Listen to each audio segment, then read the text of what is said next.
মাত্র 25 টাকায় কলিজা ঠান্ডা করা এই শরবত আপনি এখানে ছাড়া বাংলাদেশে আর কোথাও পাবেন না। এটা দেখে আপনার মনে হতে পারে পানসা একটা কিছু আপনি খাইতেছেন, বাট না, এইটার ভিতরে মূলত যে তালের শ্বাসটা থাকে, শ্বাসটা থেকে যে পানিটা বের হয় ওই পানিটার মতোই আপনার কাছে লাগবে। আর এইটার ভিতরে যে তালের শ্বাসটা ব্লেন্ড করে দিয়ে দেওয়া হয়, এইটা আসলে যখন আপনি এক এক ঢোক দিবেন, প্রত্যেক ঢোকে ঢোকে আপনার গালের ভিতরে টাচ লাগবে আর আপনার কাছে অনেক বেশি মজা লাগবে। একেবারেই ফ্রেশ। এখানে তারা নিজেরা সব কিছু কাটাকাটি করে দেন ব্লেন্ড করে তারপরে এটা বানানো হয়। এইটা একবার যে খাবে সে বারবার না, শতবার আসতে বাধ্য হবে। ও মা ঘরে এই অনেক ভার। আজকে আপনাদের একটা মজার জিনিস দেখাবো, সেটা হলো গিয়ে তালের শ্বাসের শরবত।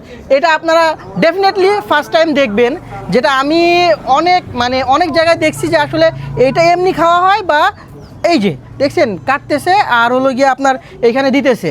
মূল কথা হলো গিয়া এটা দিয়ে যে শরবতটা বানানো হয়, এই শরবতটা খাইতে এত মজা লাগে। আমি আসলে হিডেন ফুড থেকে শুরু করে ফুড আপি সবার ভিডিও দেখছি, এবং আর সেই জন্য আমি চলে আসছি তাদের এই জিনিসটা খাইতে। এখন খাবো, প্লাস আপনাদের এটার রেসিপি সহ সব কিছু আপনাদের দেখাবো। সাথে থাকুন, দেখতে থাকুন। শরবত কেমন লাগছে বলেন?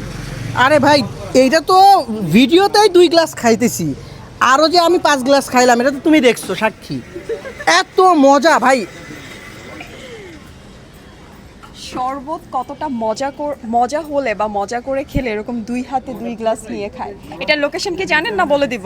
তুমি বলে দাও। আচ্ছা, এই শরবতের লোকেশনটা হচ্ছে নারায়ণগঞ্জের নবীগঞ্জ ঘাট পার হয়ে দক্ষিণ লক্ষণখোলা দোতলা প্রাইমারি স্কুলের পাশেই হচ্ছে একটা মসজিদ। এটার ঠিক অপোজিটে 4 তলা লাল বিল্ডিংয়ের নিচতলাতে রুহুল আমিন আঙ্কেলের দোকান।